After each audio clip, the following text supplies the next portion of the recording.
lembaga-lembaga yang bersenjata itu harus ada watchdog-nya, harus ada pengawasnya, harus ada pengontrolnya, baik militer maupun kepolisian.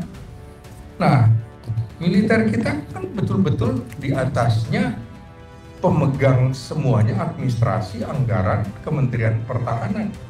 Kepolisian enggak, langsung Kapolri bisa minta ke Menteri Keuangan. Nah ini makanya Panglima TNI, Kepala Staf Angkatan, dan Wapang gayanya aja bintang 4, tapi nggak punya duit, nggak megang duit. Hanya kuasa pemegang anggaran, bukan pemegang anggaran. Beda dengan Kapolri, dia pemegang anggaran. Nah, selama hubungan ketatanegaraan ini tidak seimbang, maka selama itu juga akan terjadi gesekan di bawah. Beda anggaran polisi dengan Kementerian Pertahanan nggak terlalu jauh, tapi Kementerian Pertahanan dibagi 5 pos. Kementerian Pertahanan, Mabes TNI, Mabes AD, Mabes AL, Mabes AU 5. Teman-teman YouTuber dipangkas untuk dinaikkan sendiri satu segmen ini. Monggo silakan. 15 permen pertama ya. Baik, Assalamualaikum warahmatullahi wabarakatuh. Waalaikumsalam warahmatullahi wabarakatuh. Senang sekali bisa berkumpul dengan teman-teman yang terhormat dan punya semangat tinggi. Jadi tema yang mesti saya bawakan ya baru saya dengar. Dikasih, kan dikasih orangnya. Boleh keluar dari. Oh gitu, nggak apa-apa, nggak ada masalah. Jadi karena bicara kepolisian, saya juga ikut Mas Yusuf pakai topi copet gitu ya. Jadi kan seperti kalau di dunia kriminal adu pintar antara polisi dengan copet. Biasanya copet itu lebih pintar begitu ya. Barangkali kita bicara di sini copet ilmu pengetahuan gitu ya. Nah, teman-teman, saya coba membandingkan kepolisian kita dengan kepolisian negara-negara lain terlebih dahulu, supaya kita juga paham posisi polisi kita ada di mana sih dibanding dengan polisi lain. Kalau saya cenderung tidak sepakat polisi ditempatkan di Kementerian Dalam Negeri. Saya lebih condong polisi itu ke Kementerian Hukum, karena paketnya dia penegak hukum. Jadi harus satu paket juga tuh dengan kejaksaan dan kehakiman. Tadi sudah dikemukakan. Kira-kira begini, ketika Polsek atau Polres menangani sebuah perkara, supaya tidak bolak-balik dari Kejaksaan Agung P29, P19, P21, maka harus disupervisi dulu. Dia harus disupervisi oleh Kejaksaan Negeri. Nah, begitu ditangani Polda, harus disupervisi oleh Kejaksaan Tinggi. Begitu tingkat Bareskrim, Mabes Polri, harus oleh Kejaksaan Agung. Jadi perkaranya cepat gitu, jangan semau-maunya mereka tangani sendiri, menyelesaikan sendiri. Ini satu rumpun sebenarnya penegakan hukum. Nah, kita sebenarnya pernah mencoba semuanya, kepolisian, baik itu di Kementerian Dalam Negeri, kejaksaan, bahkan kehakiman. Karena itu idealnya setelah sekian tahun, termasuk di bawah Kementerian Pertahanan Keamanan. Nah, itu bisa dibagi. Misalnya BRIMOB. BRIMOB kan paramiliter. Maka itu bisa di bawah Kementerian Pertahanan, harus ditambah Kementerian Pertahanan Keamanan. Bukan pakedan. Pertahanan keamanan itu satu paket, satu nafas. Nah, kemudian polisi konvensionalnya di bawah Kementerian Hukum.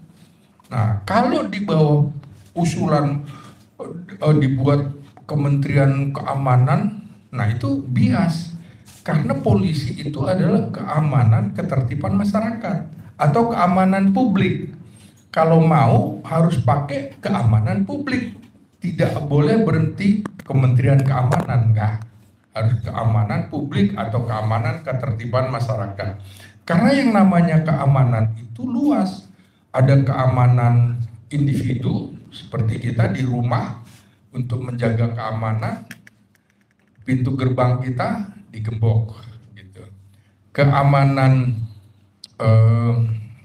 kelompok atau publik itu kepolisian lewat apa? Babin Kamtibmas. Nah itu kan artinya dia bekerja sama dengan masyarakat.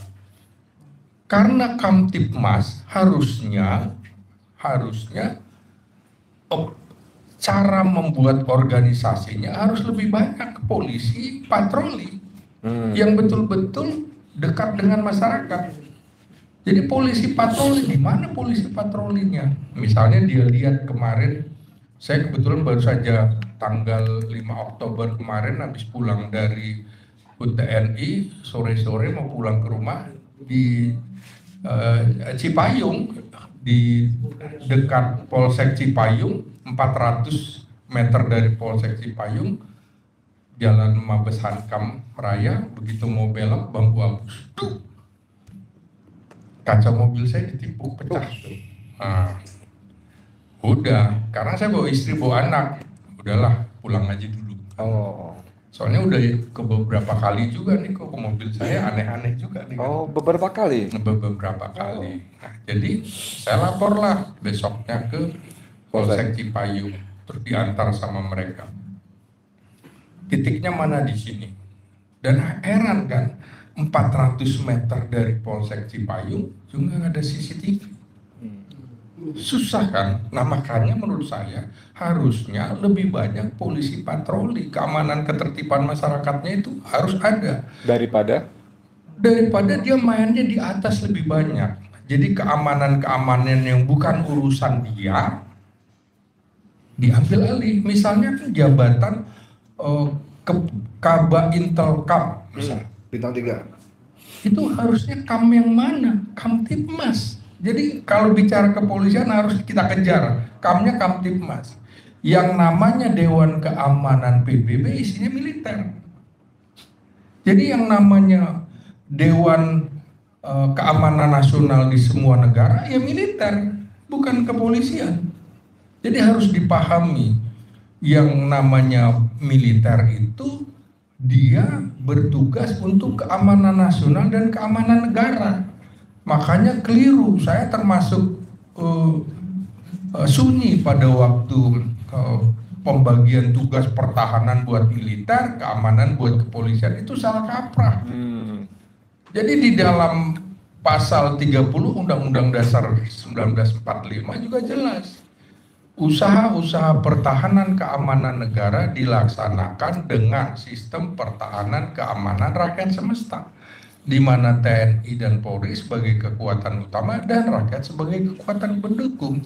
Nah di situ di pasal 30 ayat 4 barulah ada kepolisian. Di undang-undang yang asli nggak ada tuh kepolisian, nggak ada. Hanya disebutkan alat negara. Memang alat negara. Nah teman-teman, kemarin ada usulannya itu tadi, misalnya polisi di tempat dibubarkan, nama kata polisi nggak ada, kemudian masuk ke dalam Kementerian Keamanan. Saya nggak setuju dengan ide itu. Polisi tetap harus polisi, tapi harus ada layer di atasnya, yaitu kementerian. Karena di dalam teori kekuasaan Pion Berlin itu jelas, lembaga-lembaga yang bersenjata itu harus ada watchdog-nya, harus ada pengawasnya, harus ada pengontrolnya, baik militer maupun kepolisian. Nah, militer kita kan betul-betul di atasnya pemegang semuanya administrasi, anggaran, Kementerian Pertahanan. Kepolisian enggak, langsung Kapolri bisa minta ke Menteri Keuangan. Nah ini makanya Panglima TNI, Kepala Staf Angkatan dan Wapang gayanya aja bintang 4, tapi nggak punya duit, nggak megang duit. hanya kuasa pemegang anggaran, bukan pemegang anggaran. Beda dengan Kapolri. Dia pemegang anggaran. Nah, selama hubungan ketatanegaraan ini tidak seimbang, maka selama itu juga akan terjadi gesekan di bawah.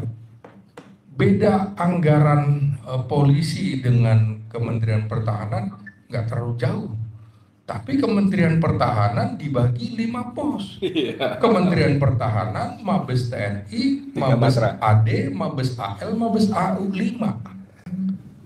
Nah, karena itu bicara sisan Kamrata tadi, maka BRIMOB yang paramiliter masuknya itu tadi Kementerian Hankam, polisi konvensional Kementerian Hukum.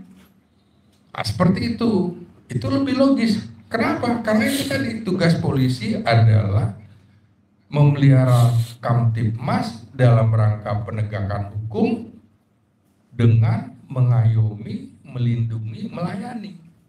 Jadi mengayomi, melindungi, melayani itu harusnya lebih menonjol di dalam strukturnya. Ini kan tidak. Dia masuk semua. Seperti misalnya dibentuklah Korps baru, Korps Pemberantasan namanya korupsi di seluruh dunia itu ya kejaksaan, bukan kepolisian. Udah tipikor ya? Iya, jadi mengapa ada dibentuk KPK? Karena lemahnya kepolisian dan kejaksaan. Ya kalau kita mau, itu kan lembaga ad hoc, tapi lembaga ad hoc sejak dari Megawati. Artinya kan sejak tahun 2002 atau 2003 sampai sekarang, udah berapa tahun? Kok ad hoc jadi definitif? Nah, harusnya misal KPK dibubarkan, itu betul-betul diserahkan kejaksaan, harus ada betul-betul penilaian terhadap Jaksa Agung, nggak boleh main-main seperti kasus nangkep Silvoser aja nggak bisa, gitu kan? Pecat kalau saya, ya kan? Jadi nggak main-main, polisinya nggak main-main, kejaksaan juga nggak main-main. Kalau dia sendiri tidak disupervisi oleh kejaksaan, nanti main-main terus. Perkara sampai sekian lama, akhirnya bisa dianggap sudah kadaluarsa. Nah, jadi teman-teman kembali lagi ke perbandingan atau bagaimana konstitusi kita, jelas secara eksplisit menegaskan mandat Polri adalah menjaga keamanan dan ketertiban masyarakat. Jadi teman-teman begitu bicara polisi langsung ingatkan aja bicara keamanan ketertiban masyarakat, langsung disambung. Jadi jangan Kamtibmas ya? Kamtibmas gitu.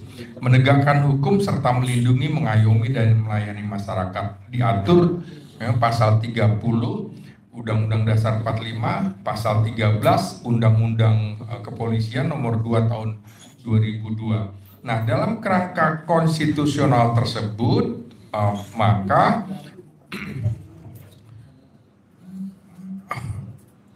maka dalam prakteknya polisi harus konsentrasi di dalam tugas-tugas yang terkait dengan Kamtibmas, penegakan hukum. Nah, tapi dalam praktek yang berkembang, institusi ini memainkan peran sangat luas, bahkan dominan sekali, dari mulai memonopoli penegakan hukum. Dia selesaikan sendiri, diabaikanlah kejaksaan, diabaikanlah kehakiman. Contoh dalam kasus dugaan ijazah palsu, kan nggak bisa harusnya polisi yang memutuskan. Itu domainnya adalah tata usaha negara, karena produk administrasi negara. Celakanya di dalam produk administrasi negara itu ada masanya adalah 3 bulan, 90 hari. Nah, sementara ijazah ini kan sudah sejak berapa tahun yang lalu kan? Artinya sejak 2005, ya kan udah lama sekali. Nah juga soal kontraterorisme, penanganan kejahatan siber hingga urusan imigrasi, bea cukai, keuangan, pemberontakan bersenjata, separatisme, semua dipegang polisi. Ini aneh, makanya betul-betul seperti negara kepolisian Republik Indonesia. Ini udah bablas betul. Nah, makanya pasca reformasi yang menempatkan polisi langsung di bawah presiden, kuncinya ada di situ. Saya nggak setuju dengan Prof. Mahfud MD ketika menjadi Menko Polhukam, didatangi beberapa mantan purnawirawan Polri, dia mengatakan, udah bener posisi Polri di bawah presiden, keliru nih Mahfud. Keliru Pak Mahfud, mohon maaf Pak Mahfud. Justru salah satu akar masalahnya di situ. Jadi dia merasa superior. Merasa ada arogan. Ini kan sama mengingatkan kita pada peristiwa Menhankam Pangap. Ya. Itu nggak boleh yang namanya Menhankam itu militer aktif, nggak boleh. Silahkan dari militer, tapi paling tidak 5-7 tahun sudah pensiun. Nah di Amerika ada tuh ketentuannya, sudah 7 tahun baru boleh jadi menhan yang militer. Tapi sipil juga bisa. Sipil bisa gitu. Ya memang ini Kementerian Sipil kan gitu. Nah jadi dulu nggak boleh. Kekeliruannya eranya Pak Harto, kecuali di ujung masa pemerintahannya Udah bisa. itu pisah. Tapi kembali lagi pada waktu Wiranto, Menhankam Pangap lagi. Iya, betul. Jadi merasa hebat banget nih Wiranto. Sama dengan sekarang Listio atau Kapolri pasca reformasi merasa atasannya presiden. Lu nggak penting kan, kira-kira yang lain gitu. Merasa hebat. Jadi betul-betul harus ada yang mengawasi. Sehingga di dalam beberapa momen terjadi misalnya konflik antara Gatot Nurmantio dengan Riamijat Triakudu, Menhan waktu itu. Karena apa yang dimaui Gatot tidak disetujui Riamijat. Apa yang diinginkan Riamijat juga tidak dilaksanakan oleh Gatot. Misalnya Riamijat ingin latihan perang dengan Tiongkok. Gatot nggak mau keluarkan satu prajurit pun. Kan nggak bisa. Jadi betul-betul memang harus ada kontrol, kalau enggak bahaya. Nah, jadi desain Polri yang sekarang itu bertolak belakang dengan prinsip civilian oversight dalam negara demokrasi modern. Nah, seperti saya kemukakan tadi, ada David Piot Berlin itu mengemukakan bahwa institusi koersif yang langsung di bawah kepala negara tanpa filter sipil akan memiliki potensi besar terhadap hegemoni kekuasaan sekaligus lemahnya akuntabilitas demokrasi. Jadi betul-betul harus diawasi. Gak bisa nih kalau bilang ini benar, justru Pak Mahfud, sorry, salah satu akar masalahnya adalah ketika Kapolri berada langsung di bawah presiden. Saya terus terang agak khawatir nih kalau Pak Mahfud nanti menjadi kepala komite reformasi mengamini ini lagi. Ya. Kayaknya saya akan berteriak-teriak terus nih. Karena itu salah Pak Mahfud, saya bilang. Nah, demikian juga ada Cohen itu juga menekankan bahwa demokrasi baru seringkali menghadapi civil dependency of coercive institution. Jadi ketergantungan sipil terhadap lembaga bersenjata yang akhirnya melemahkan kontrol sipil tersendiri. Memang betul dalam demokrasi policing yang dikumandangkan Jenderal Tito Karnavian dan Prof. Kiki Hermawan Sulistyo, dosen saya berbeda pendapat memang itu. Sipil tapi sipil bersenjata beda dong. Kalau mau ya sipil betul-betul. Makanya saya nggak setuju kepangkatan polisi ada kata jenderal, nggak boleh. Pangkatnya inspektur atau kepangkatan PNS, ya kan? Ahli madya muda begitu gitu. Pembina muda, pembina madya, pembina utama. Jadi jangan dipanggil jenderal, begitu dipanggil jenderal, oh udah merasa militeristiknya muncul. Ini militer ini makhluk yang berbeda, makanya perlu pendidikan yang lama.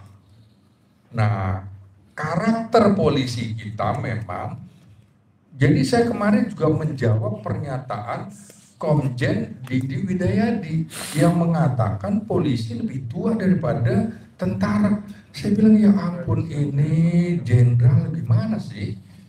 Padahal sebelum ada TNI itu kan ada PETA, Pembela Tanah Air, ada Tentara Kenil, dan BKR itu 22 Agustus 1945. Sebelum kemudian diresmikan jadi TNI 5 Oktober 1945. Sementara polisi kan 1 Juli 1945. Kok lupa sih? Gitu loh. Dan itu disebarkan ke semua WhatsApp gitu ya. Grup-grup WhatsApp. Nah, ini yang harus dipahami, memang lucu, tidak mau tidak mau digabungkan dengan militer, tapi dia lebih militeristik. Makanya saya bilang nggak boleh tuh pangkatnya jenderal, nggak boleh panggilannya di itu dan itu kan komandan, nggak boleh, harus kepala. Kalau komandan itu adalah pemimpin yang memiliki hak diskresi, artinya di luar hukum. Contoh, di dalam sebuah pertempuran, komandan ini nggak perlu dia lapor ke atasan untuk ngambil tindakan, dia bisa ambil sendiri di medan tempur. Nah, Mati atau dibunuh. Nah, seperti itu. Jadi nggak boleh di kepolisian panggil dan, kecuali BRIMOB, oke. Makanya harus dibawa Kementerian Hankam. Nggak apa-apa dia ada Brigjen BRIMOB gitu, Irjen BRIMOB, Komjen BRIMOB, nggak apa-apa. Tapi Anda bukan di kepolisian konvensional. Nah, dalam konsep democratic policing itu menegaskan bahwa kepolisian demokratis harus bersifat satu, akuntabel terhadap publik, bukan terhadap kekuasaan politik. Jadi polisi itu bukan alat pemerintah. Makanya bagi saya juga keliru kalau ada rapat kabinet mengundang Jaksa Agung, Panglima TNI, Kapolri. Itu rapat kabinet nggak boleh, rapat negara boleh. Jadi rapat kabinet sekretarisnya sekretaris kabinet. Kalau rapat negara sekretarisnya sekretaris negara, harus dibedakan. Rapat militer sekretarisnya sekretaris militer, kan harus ada. Jadi nggak boleh tuh hadir di dalam rapat kabinet, dia bukan anggota kabinet. Nah, konsep polisi masuk di dalam ABRI itu juga bukan di eranya Presiden Soeharto, di eranya Presiden Soekarno setelah dekret Presiden 1959. Jadi tahun 1960 konsep dan ada TAP MPR-nya, kepolisian dan tentara menjadi satu di dalam angkatan bersenjata. Dan menurut Presiden Soekarno waktu itu, itulah yang paling tepat situasinya di mana kita sedang menghadapi pergolakan, pemberontakan, dan juga menghadapi yang namanya perebutan Irian Barat.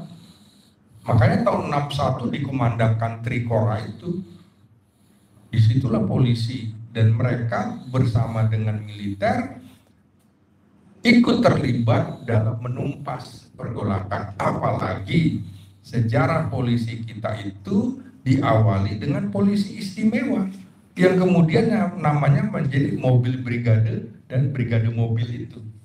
Jadi memang polisi kita beda dengan polisi negara-negara barat atau negara komunis. Jadi lucu bagi saya kalau misalnya LSM atau kelompok koalisi sipil keamanan cara berpikirnya barat. Saya bilang Anda nggak ngerti tentang sejarah berdirinya bangsa ini, termasuk sejarah berdirinya lembaga-lembaga di kita, itu berbeda. Oke, nanti nyambung dengan diskusinya. Siap. Saya kira itu sebagai pendahuluan, nanti saya jelaskan lebih lanjut. Demikian, terima kasih teman-teman. Terima kasih, Bapak Selamat Ginting. Kita buka sesi, tapi sebelum pertanyaan dari floor, saya mau kasih lemparan pemantik. Begini misalnya nih, saya kirim ke tadi. Ini ada ceramah lama Habib Rizik Syihab, itu tahun 2011, ya. Ada 10 reformasi Polri versi Habib Rizik. Satu, ini soal kamar-kamar tadi nih. Tadi kan Dr. Selamat Ginting kan ini mesti kemari, walaupun nanti akan begini begono gitu ya. Ini versi HRS. Brimob, Polri dan Densus masuk ke TNI karena pasukan tempur. Nah, tadi Brimob sudah masuk ke kan ya. Reserse Polri masuk ke Kementerian Hukum seperti FBI di Amerika karena urusan penyidikan. 3, Intel Polri masuk ke BIN karena urusan intelijen. Polantas Polri masuk ke Dishub, ya. Jadi disebar tuh bukan kementerian doang. Lalu ada Rutan Polri, ya saya ngalamin juga nih Rutan Barreskrim masuk ke Kejaksaan. Sisanya jadi security di hotel, perusahaan, pabrik, perkantoran dan lain-lain. Mabes Polri, nih tadi yang Dr. Selamat belum sepakat, jadi Kementerian Keamanan yang mengatur security dan hansip seluruh Indonesia. Polda jadi kantor pusat security, Polres jadi cabang dan sebagainya. Tapi ada beberapa hal yang selaras, ada irisan tadi soal Brimob dan sebagainya. Karena memang Brimob yang berwatak militeris itu memang dahsyat sekali. Kalau untuk menghindari kata biadab sekali, ya kita bisa dengan gampang melihat video yang berseliweran, terutama setelah demo 21-22 Mei 2019 depan Bawaslu. Itu dahsyat, dan kemarin diulang lagi ketika 18 Agustus kemarin saya dan teman-teman yang jaket kaosnya dipakai sama Dul itu, amnesti abolisi itu, tampol dan itu kita ada di akhir acara ada 5-6 anak muda tampil ke panggung, dia bercerita kebiadaban polisi khususnya Brimob pada peristiwa Bawaslu itu. Padahal 2 di antara adalah Satpam Sarinah yang diangkut juga gara-gara dia menuangkan air mineral ke mata demonstran. Itu diangkut dan sepanjang perjalanan sampai ke Polda habis dia diinjak-injak, disiksa segala macam. Dahsyat, itu berbulan-bulan mengalami setiap hari seperti itu. Nah, dengan watak-watak seperti ini kan sehingga polisi itu menjadi common enemy.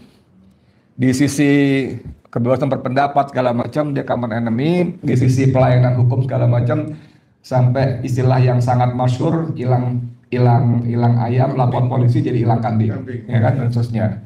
1-2 hari ini ada video pendek beredar, ada orang kehilangan motor, lapor polisi, dicuekin, dekat TNI, dikejar sebentar tidak. Sekarang motornya alhamdulillah ada GPS-nya, dan itu tidak pakai lama, dan ternyata ada di tol Kebonjeruk, dalam mobil itu ada 3 motor lain. Ini kan sakingnya gitu loh ya. Nah, tapi saya serahkan kepada Floor, silakan kalau ada pertanyaan, monggo. 1 pertanyaan dari 50.000 ya. Dibayar atau bayar? Bayar. Sini Pak Bedi. Oke, Pardosi. Baik, terima kasih. Perkenalkan, nama saya Pardosi. Sebenarnya sih Ishak Pardosi. Kalau Bang Selamat itu menjual-jual, kalau saya koras gitu ya. Menjual-jual Bang. Menjual-jual kita kerina. Kita kerina ya. Nggak ngerti juga. Ini pertanyaan Bang, simpel saja. Ini kan tadi dikritisi Polri-nya. Nah, yang menarik ini kan sekarang ini isu dugaan ijazah palsu. Apakah dengan lamanya nih isu ini nggak kelar-kelar, apakah itu berkaitan dengan karena Polri masih di bawah presiden, atau memang Kapolrinya yang tidak tepat gitu, tidak bisa memimpin atau tidak apa namanya nih? Ini langsung disabotase kali ya. Cek. Nah, gitu Bang. Apakah itu ada hubungannya? Itu yang pertama. Yang kedua, kalau memang seperti tadi permintaan Bang Selamat sama Bang Sopen kalau nggak salah tadi, ini pertanyaan keduanya sekaligus.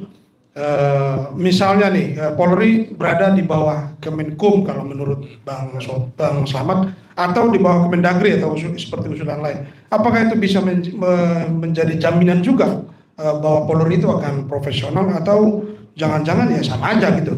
Jadi yang masalah sebenarnya bukan dia berada di mana, tapi memang ya karakter kita, atau lebih tepatnya presiden kita tegas atau enggak gitu Bang, kira-kira. Terima kasih. Oke, lanjut ke pertanyaan kedua. Ada? Nggak ada, langsung aja kalau nggak ada satu lagi. Oke. Baik, terima kasih Pak Dr. Slamet Ginting. Intinya apa yang disampaikan Bapak tadi, terus terang secara pribadi kami setuju. Yang terpenting Polri ini tidak lagi di bawah Presiden langsung, itu yang terpenting. Mau dibagi ada yang masuk di Kemenkumham, ke Kemenhan dan sebagainya itu terserah. Karena peristiwa dia masuk di bawah Presiden langsung, kami mengikuti, Pak. Bahkan era reformasi 98 itu nginep berhari-hari di DPR. Nanti kita ikut demo dan termasuk orang yang kaget gitu kan. Nah, kenapa ini bisa terjadi? Karena kekuatan lobby, kita paham waktu itu. Ada sebuah kelompok tertentu, kekuatan lobby sehingga dia bisa masuk di bawah Presiden. Karena waktu itu ada perbedaan antara dengan Kementerian Menkumham ya. Kemenkumham apa itu namanya? ABRI. Nah, itu kan di bawah ABRI dulu itu. Nah, dengan demikian kembali kepada teknisnya, tentu apa kata Pak wartawan senior tadi, bahwa kaitan menyangkut masalah perilaku itu akan mengikuti sistem yang baru. Apapun sistem yang ada, kalau perilakunya, mentalnya tidak dirubah, sama juga bohong, Pak. Tetapi kami yakin ketika ada satu sistem baru, dia masuk terkotak-kotak, tidak merasa lagi sebagai yang diharapkan ini dia tim, Pak. Ini yang terjadi bukan super tim, ini jadi Superman, Pak. Selama dia menjadi di bawah langsung pada presiden, itu bukan super tim lagi, tapi dia sudah Superman. Ini yang dirasakan oleh masyarakat. Oleh karenanya, terima kasih ada satu pemahaman yang sama kita. Yang terpenting reformasi kepolisian ini betul-betul yang diharapkan masyarakat, apa yang sudah kita bahas sekarang ini. Dan bila perlu ada semacam kesimpulan yang mengkerucut ketika kita sosialisasi, suara kita sama. Demikian, terima kasih. Wassalamualaikum warahmatullahi wabarakatuh. Waalaikumsalam warahmatullahi wabarakatuh. Kita kasih Bung Sofyan Said dulu ya untuk bunyi. Oke, terima kasih. Pertama mengenai apa namanya tadi? Jasa palsu? Kenapa nggak kelak? Iya, intinya tadi itu polisi kan tercermin dengan jawaban dari Bareskrim itu. Sudah pokoknya begitu, ya. Menurut kami sudah selesai itu. Kalau nggak setuju atau nggak puas, mau kemana silakan. Nah, itu sikap seperti itu, dan anehnya tidak ada pihak lawyer atau siapa yang mestinya punya kewajiban untuk partisipasi dalam penegakan hukum, termasuk dari kejaksaan, termasuk dari kehakiman, nggak ada yang mempersoalkan sikap seperti itu. Apalagi ditambah Kapolri-nya juga disebut-sebut menyatakan gaya kalau gue mau gini mau apa lo, gitu. Itu aman-aman aja bisa bersikap begitu. Nanti kalau ada dokter mengoperasi lalu dia malpraktek, lalu ada yang protes, ya emang mau apa lo? Nah, semuanya boleh begitu? Wah, luar biasa sekali. Belum pernah ada itu, zaman Fir'aun aja nggak ada yang begitu. Itu Superman. Kenapa? Superman. Iya, ya artinya pembiaran rasa keadilan itu nggak dilayani sama sekali, gitu loh. Ini satu catatan. Maka itu menjadi pertanyaan tentang ada di bawah siapa, kan gitu kan, kepolisian. Nah, kalau kepolisian atau pihak yang punya senjata, apalagi itu dibawa langsung ke kepemimpinan tertinggi, bagaimanapun juga kepemimpinan tertinggi itu manusia juga. Maka ada kemungkinan dia akan mengeksploitasi kewenangan itu untuk kepentingannya, gitu ya. Sehingga muncullah apa yang dibilang parcok segala macam. Padahal polisi bisa saja tidak difungsikan setiap kali ada pemilu. Nggak perlu polisi dalam proses itu, gitu loh. Mulai dari angka coblosan itu di TPS bisa langsung kok. misalnya. Nggak perlu ada penjagaan begini-begini. Nah, sistem atau pemahaman bagaimana mengatur ini juga sesuatu yang sangat mudah dikoreksi. Kalau memang niatnya mau bener gitu loh. Tapi kalau niatnya memang mau bermain-main terus, ini memang repot. Karena setiap negara, kalau saya baca sejarahnya, kecenderungan melakukan kesalahan, ya itu pernah dilakukan oleh negara manapun. Tetapi biasanya mereka segera menyadari, karena kalau dibiarkan berlarut, ya manipulasi ataupun ketidakbenaran, terutama yang berkait dengan hukum, itu akan merugikan mereka sebagai bangsa. Maka mereka langsung segera melakukan koreksi. Tapi di negara kita ini kayaknya semua para pihak yang menjadi penikmat kondisi nggak normal atau nggak benar ini begitu menikmati ketidakbenaran ini benar-benar dieksploitasi dan dibiarkan berlama-lama. Ini fenomena yang sebenarnya menyedihkan gitu ya. Tapi ini yang terjadi. Saya rasa apa yang disampaikan oleh Pak Ginting sejalan dengan apa yang saya bilang, bahwa polisi ini tugasnya sebenarnya kan terkait dengan sistem hukum. Maka kita harus kembalikan ke platform itu yang menurut saya yang terbaik gitu loh. Ada yang masih perlu dijawab tadi atau ada pertanyaan yang belum? Sudah cukup ya? Oke, mungkin Pak Ginting bisa menambahkan. Iya. Ya, dalam satu sisi kepolisian adalah punggung utama penegakan hukum. Di awal kan penegakan hukum dia. Tetapi di sisi lain dia menjadi lembaga yang terlalu besar. Super body atau super body institution tanpa kontrol eksternal yang memadai. Jadi tetap saja nggak boleh langsung di bawah presiden. Di dunia pun begitu. Tetap harus di negara demokrasi di mana mengacu pada supremasi sipil, mereka dikontrol oleh sipil. Dia sipil bersenjata, harus juga diawasi. Kalau tidak itu tadi, dia merasa menjadi lembaga super body. Nah, dampak langsungnya bisa dilihat pada tahun 2022 berturut-turut kasus Verdi Sambo, kasus Teddy Minahasa, kasus Kanjuruhan. Saya udah menduga bahwa Jokowi tidak akan mencopot LSP. Memang tidak dicopot kan? Padahal itu tragedi. 3 persoalan yang menyangkut 2 jenderal polisi, 2 perwira tinggi bintang 2 kan? 3 bahkan di Kanjuruhan kan, berarti Kapolda Jawa Timur 3. Gak ada tuh. Tidak ada niatan untuk memperbaiki diri, merasa biasa aja. Karena ini urusan gua, kan kira-kira gitu. Iya. Nggak ada yang ngontrol. Makanya betul-betul reformasi polisi itu harus di bawah lembaga di atas, ada kementerian yang membawa. Nggak bisa enggak. Ini nggak bisa tawar-menawar. Bukan persoalannya apakah lebih baik, pasti lebih baik karena ada yang ngontrol. Dia tidak sendirian.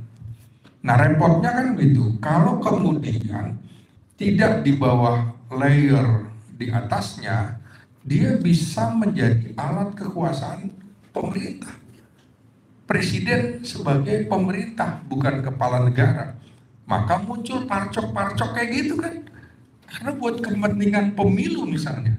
Nah kalau di bawahnya ada Kementerian Hukum misalnya, kan dikasih tahu nih melanggar hukum nih kayak gini-gini.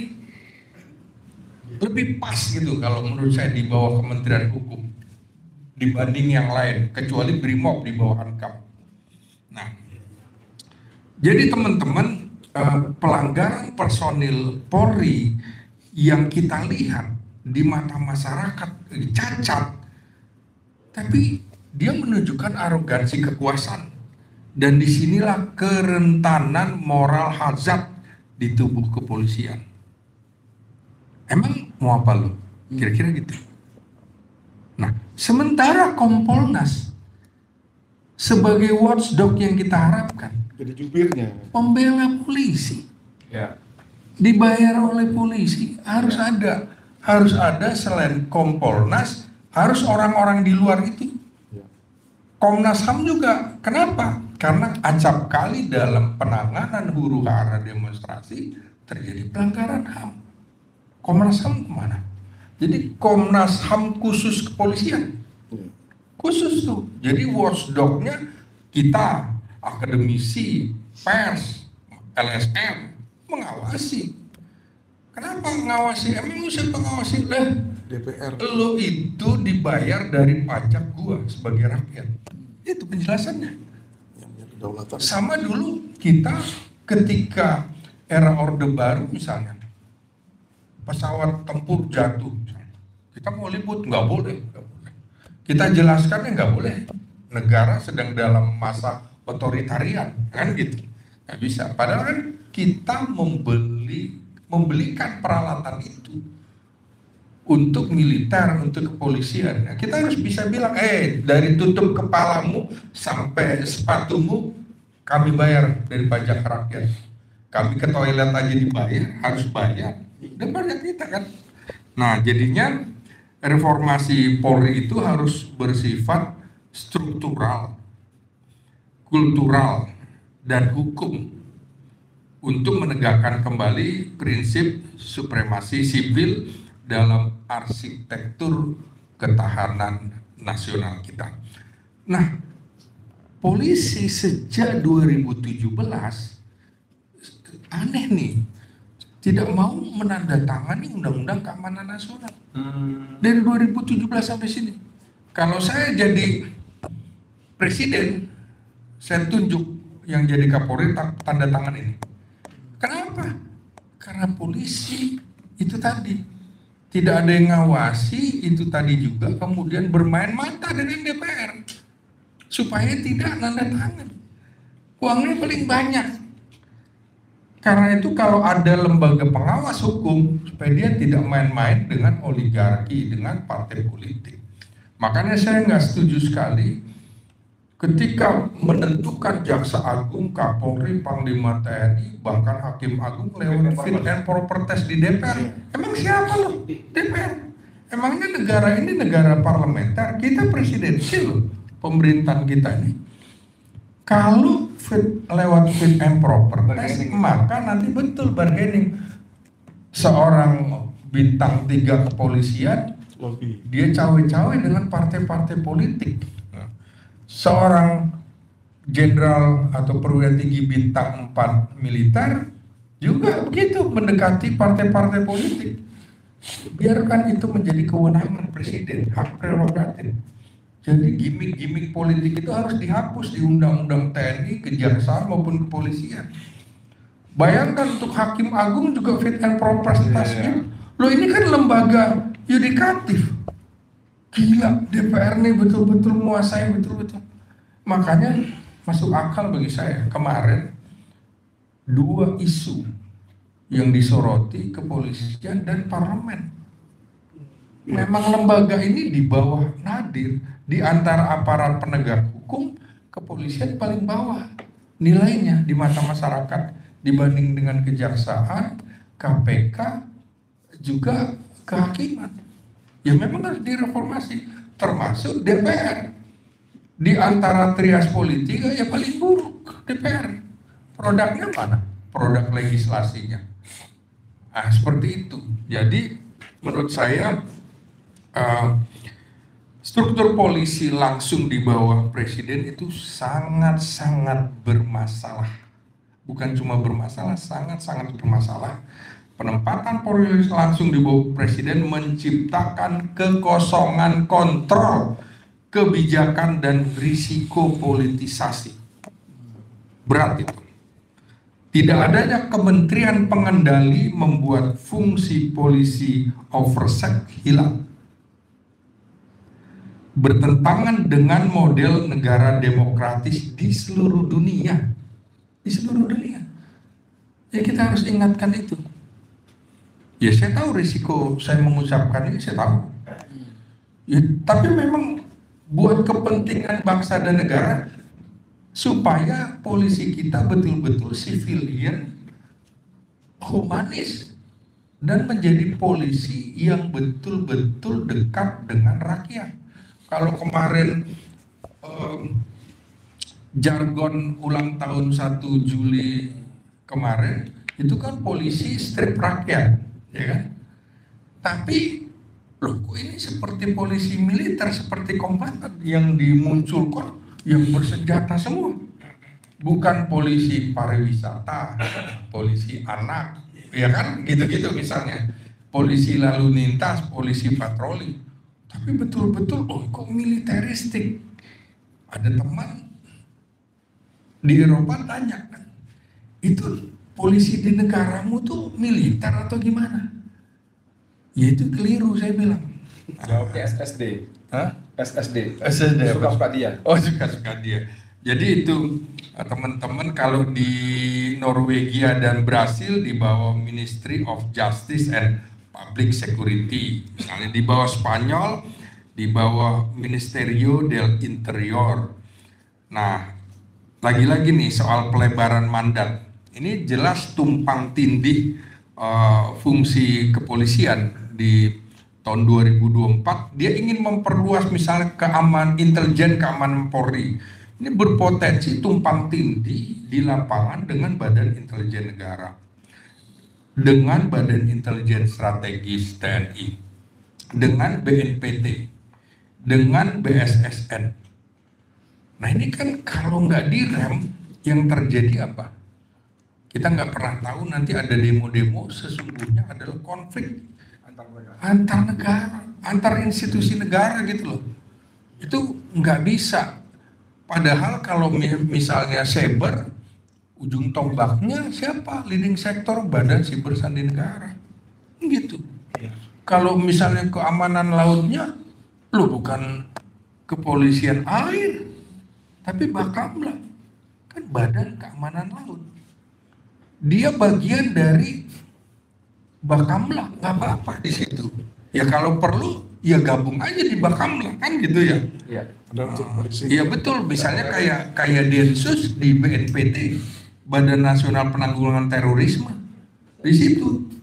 Nah, jadi Polri yang terlibat terlalu dominan, seperti masuk juga ke imigrasi, separatisme, pemberontakan senjata, terorisme berskala besar, itu hasilnya di Papua.